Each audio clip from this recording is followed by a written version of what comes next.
bozarken verirsin bir sürü emek. Bozarken bir hataya bozarsın işte bu iş.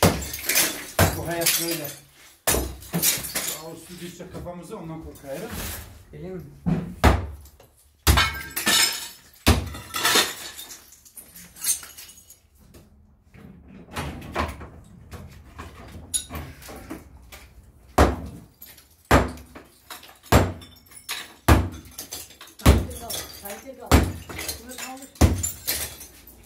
Bir tane iskem vardı. İskemi getir Muhammed'e.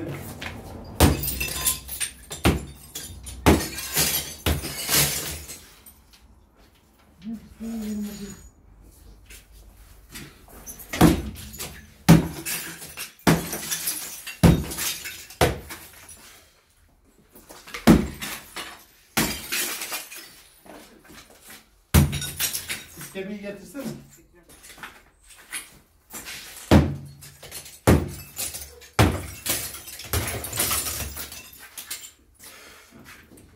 Ne kadar da güzel bir ne yapmıştım zamanında. Evet. Ya evet böyle işte.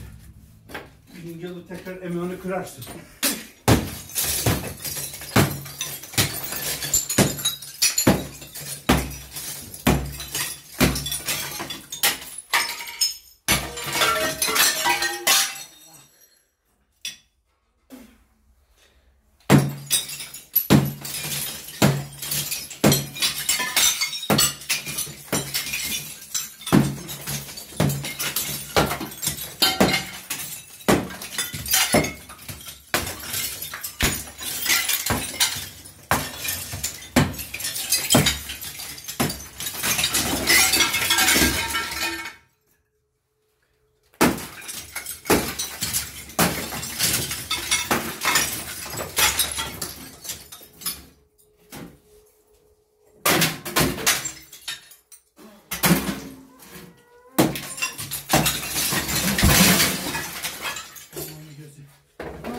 O kadar da beklemeydim.